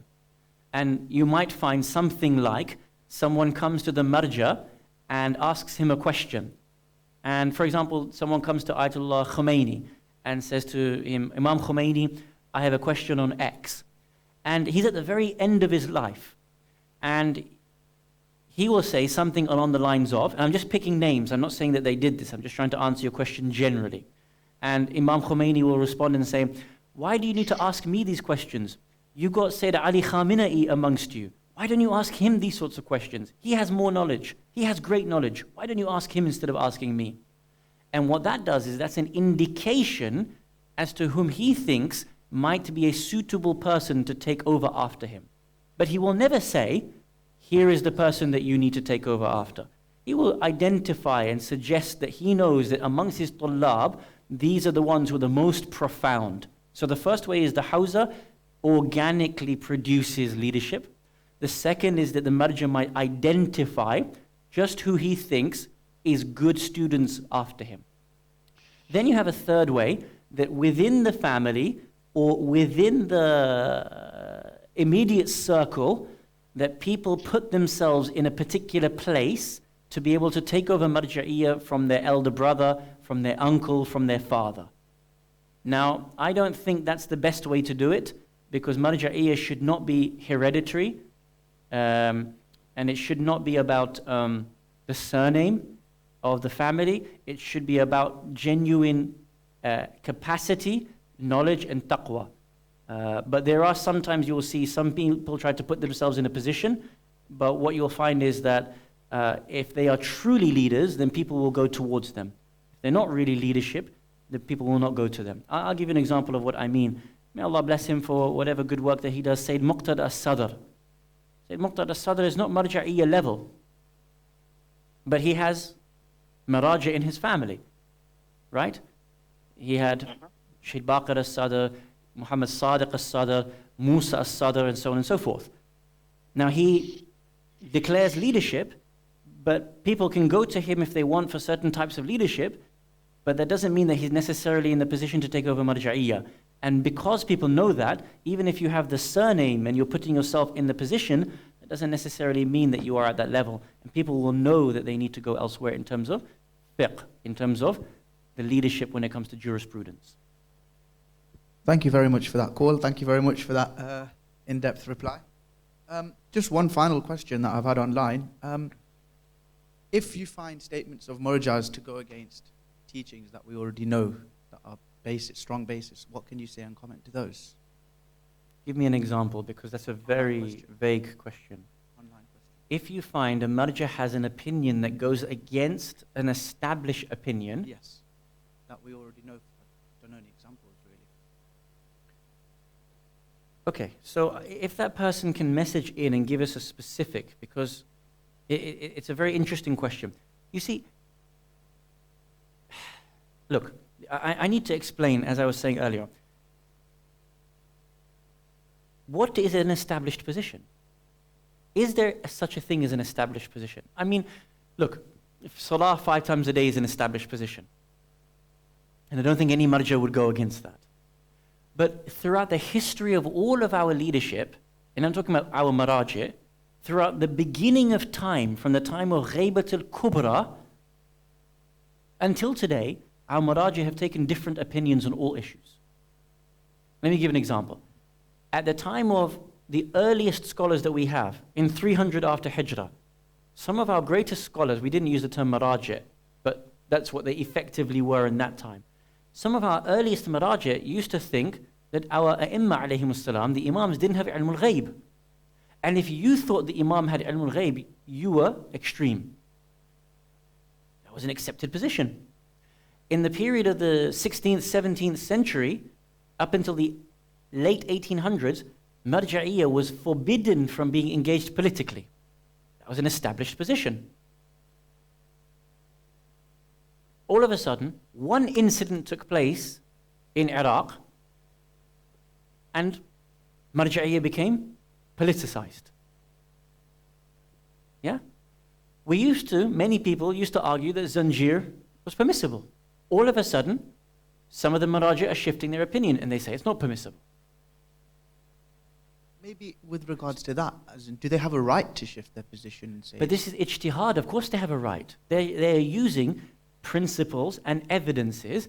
Now you don't have to agree with those arguments, but you have to accept that those are valid arguments, that there is a difference of opinion. There is an opinion that says taqleed is done this way. There's an opinion that says taqleed is done this way. There's an opinion that says zanjir is permissible.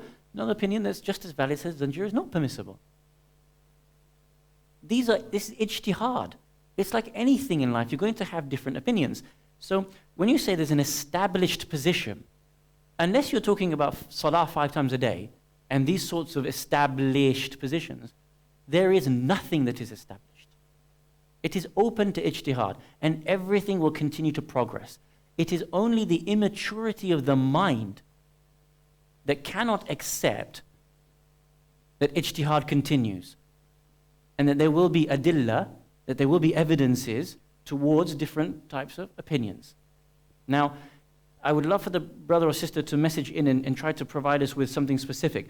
But when you say an established position, there is no such thing as an established position. What there may be is a consensus, and what there may be is a historic position, and there may be an established position up until today, but a marja has a right to be able to present a different argument.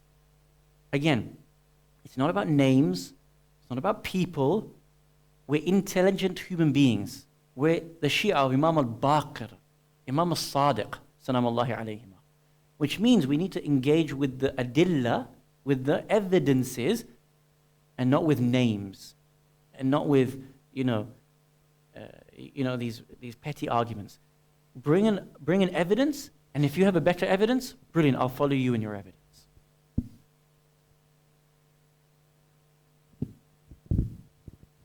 Yeah, thank you very, very much for that. I hope all of our listeners tonight have enjoyed the show and have managed to take something away from it. I'm sure we've all learned a lot tonight between us, so it's been great. Thank you, Brother Jafar. Barakallah Sheikh feekum. Jafar. I ask forgiveness from anyone if I have stepped too far in my discussion, or if I have said something that is incorrect between me and Allah subhanahu wa ta'ala. But I sincerely and humbly ask for your understanding and engagement, and to take away the points and inshallah reflect upon them. And if there are any follow-up questions, then feel free to come and sit with me inshallah in these following nights, and we could try And to talk about alhamdulillah, them. we've got the benefit of having Sheikh Jafar Ladak with us for a few more nights in the holy month of Ramadan. We'd also like to thank the Ahlulbayt Society for giving us the platform, MKSI Leicester Jamaat for giving us use of their online webpage, which has given us a good reach. Alhamdulillah, we've averaged some good listeners. Inshallah, if you could get the message out, we'll be having another show next week, inshallah. What's the topic for next week? So we can identify it. We can advertise it. Yeah, we should. We're gonna. Inshallah, we'll discuss and we'll get. We did keep this one a bit of a secret tonight, but we'll announce next week's topic our next show's topic, which is going to be about religion and culture and how they mix and match. So whether they mix and match. Yeah, whether they mix and match. That should be another very interesting topic, which Inshallah. I'm sure you'll all want to get involved with. Thank you to our only one caller tonight, and I hope next time we do get some more people calling in. Don't be shy. He actually had a lot more questions as well. So I think he asked for for at least 3 or 4 people, so he made up for it. Ahsan. And yeah, thank you. Inshallah, we will see you again very soon. You'll get the text message and all the spam that we've been sending out to promote it. And if we could just do a Surah Fatiha for all marhumin, and we'll end on that note, inshallah. اللهم صل على محمد وآل محمد. Wassalamu alaikum wa rahmatullahi wa barakatuh. عليكم السلام ورحمة الله.